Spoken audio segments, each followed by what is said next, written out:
Timcast IRL will be live in Miami with Patrick Bet David, Donald Trump Jr., Matt Gaetz, and Luke Rudkowski. Join us there. Get your tickets by clicking the link in the description below or by going to timcast.com. First Abrams tanks arrive in Ukraine, Zelensky says. U.S. officials said that an initial batch of 31 M1 Abrams tanks promised to Ukraine by the Biden administration have been delivered months ahead of estimates. And it's not just that, it's also this. 60 Minutes reported just the other day, it was discovered that the U.S. is financing more than weapons in Ukraine. The government is buying seeds, fertilizer for farmers, paying the salaries of 57,000 first responders, and subsidizing small businesses. I call that a colony. Yeah. That's it. Ukraine is a colony of the United States. Oh, just wait. I'll count down until I get the Russell Brand treatment, because I think the war machine is the bigger reason why they're going after Russell Brand. Yeah. People think it's big pharma. I disagree. And it's when I look, I mean, 60 Minutes reports this, so maybe they'll go after who does it? Scott Pelley? Is that who's doing 60 Minutes? I think so. Yeah, maybe they'll go after him. He's going to get accused. That'll be hilarious. But the United States, your tax dollars are not going so that Russia could to fight a war in Russia.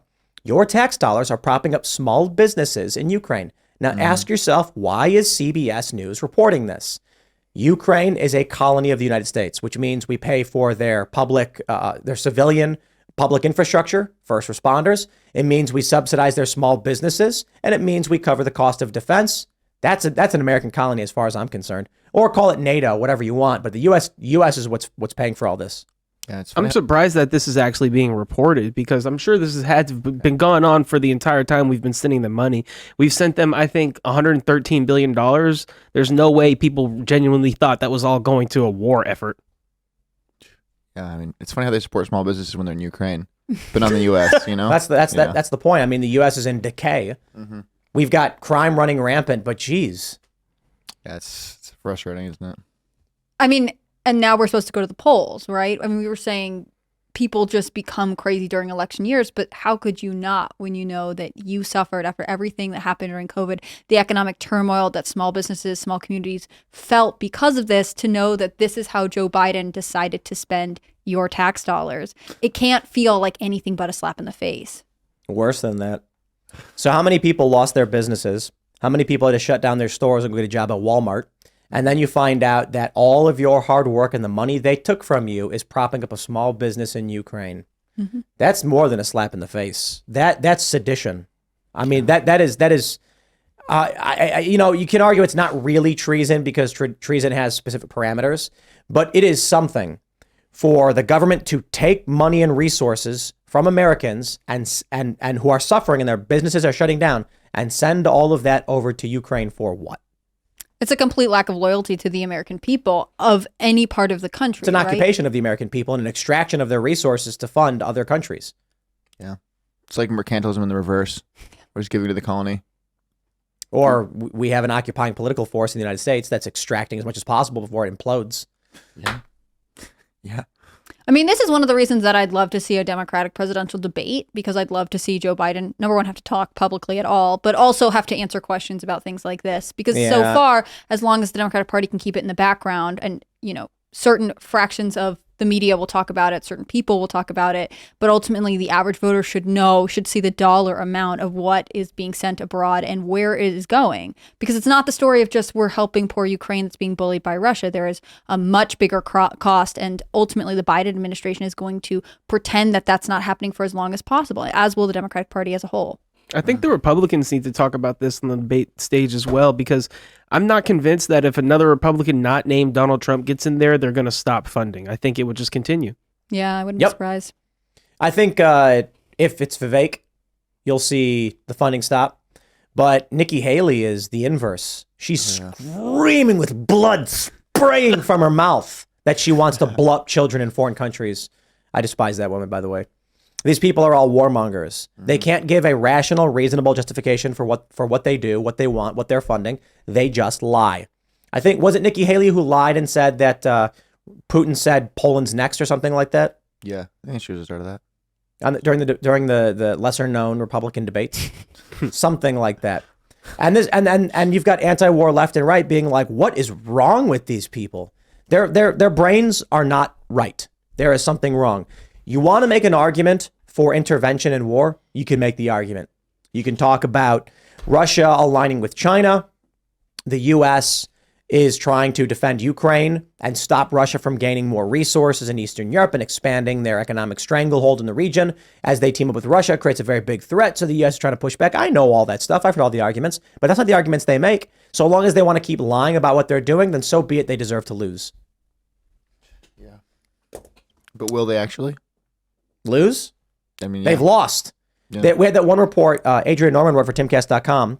And to be fair, was it Seymour Hersh, I think? I think so. It was a report from him that he was speaking with an intelligence official. So Seymour Hersh reported, an intelligence official said, oh, it's over. Russia won. What did Russia want? They wanted the land bridge into Crimea. They got it. Now what? Now they defend it. Yeah. That's it. So what are we doing there? Trying to stop them? If the U.S.'s goal really here is to just strip Russia's access to Crimea and the Mediterranean, then it's basically just the U.S. declaring war on Russia. Yeah. There's no end in sight, which also aids the Biden administration to continue to send money over. I mean, there is nothing in this for the American people. And so I don't understand why we continue it. It costs them every single day, and Russia already has its main objective. It doesn't seem like a productive war, but we're going to be there for as long as a Democrat is in office, and probably a lot of Republicans too. A productive war, yeah. Like the last one that we were in. Yeah, Remember that one? so many productive wars in history. But again, like at a certain point, I mean, the U.S. and the EU could say, we're going to broker a deal. Isn't this what Donald Trump said? He said, day one, I'm going to stop this war. That would be the first thing I did. The war would stop exactly where it is. Exactly. And Russia would say, okay. Why is no one else doing that, right? Like, why do we have to keep doing this? I'm asking such deep questions tonight on Timcast IRL. I'm stunning all of our guests. I mean, do you guys know anyone who's like, yes, this is a great idea. Let us continue to send money to Ukraine? Not at all. No? Well, I think among Democrats, it's still quite a popular position, and certainly in the EU and in UK, that remains a really popular position. But why? What is their objective other than we just don't like Russia? Well, there's this whole apparatus in the media that does put out the propaganda talking points from Ukraine about this being more than just a war between two nations. It's a war between good and evil, and it's packaged in a way that's simple for the masses, and it works. There's a good side and a bad side, and it's popular among Democrats in the U.S. and liberal voters in Canada and liberal people in Europe. But is it enough to outweigh the economic hardship that people in the U.S. are facing? I mean, we were just talking about gas prices in L.A. are crazy. If you heard this is your cost of living, but also we're still going to continue to fund this war abroad, it would be impossible, at least in my opinion, for anyone who's reasonable to say that's a good use of our tax dollars. I appreciate this. I think it's just a lot of people aren't really paying attention to it. They just think it's something that's going on and that we're kind of supporting it and it's the current thing. But people, when you present the facts to them, when you say, hey, actually all this money's going here, they would say, yeah, easily we should stop funding. But nobody's really presenting it to them, so they're not seeing the alternative. Yeah. Well, it's a nuanced issue, and it's difficult, I think, for the masses to comprehend and to come up with an informed position. It's similar to the problems that arise from immigration.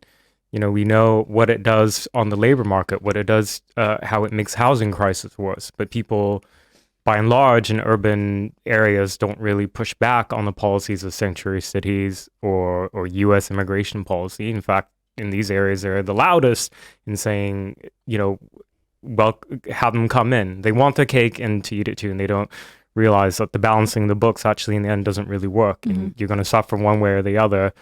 And I mean, this is really the responsibility of the press to present the truth on these issues to the public, but the establishment legacy media fails in that because they're captured.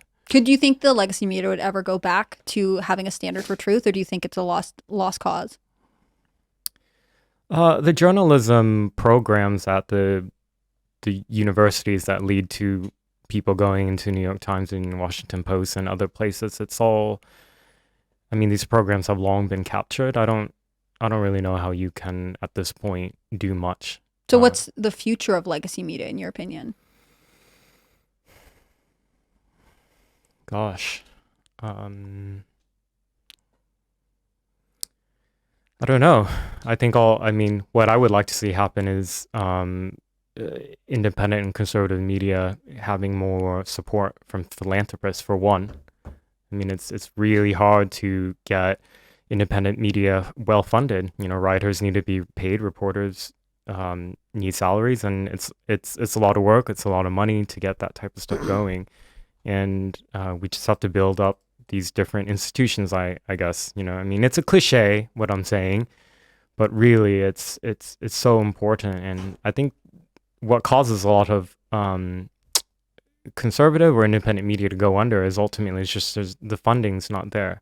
People want to get their news for free. Everyone hates going to a news link and then you have to log in or you have to pay or something. You know, but that or the experience is filled with a whole bunch of ads, and that's not pleasant either. But it's unless you're Rumble, and then there's no Burger King ads. And the left has more than enough patrons, so they will get funding from powerful, prominent individuals who want to prop up the system. They'll pay millions of dollars to websites that can't make a penny, and Soros has funded media as well. Of course. And then on the right, you just got the people who want to contribute, sign up, and join, and pay what they can. That's about it. Yeah. But I think there's been enough stress on the system that more and more people are waking up and starting to join these subscription programs and make contributions. And I think the independent media space is becoming better at providing real incentives and real value to their members and their customers. Yeah. I was at Black Dog Coffee nearby on Friday, and someone came up to me, and you know, I've only been on the show for a little while, so it doesn't happen all the time, but he was like, hey, I love the work that you guys do. And I was like, oh my gosh, thanks so much. And he's like, yeah, where else am I supposed to get my news? Which I found really interesting. It's telling. People rely on alternative media in a way that even a decade ago they couldn't have. And in sort of like the sphere of influencer marketing, it's something no one could have predicted because it's a break from the traditional model built on technology that didn't exist 20 years ago. Thanks for watching this clip from the Timcast IRL podcast. Hang out with us live Monday through Friday at 8 p.m. and become a member over at timcast.com for uncensored, members-only shows exclusive. Thanks for hanging out, and we'll see you all next time.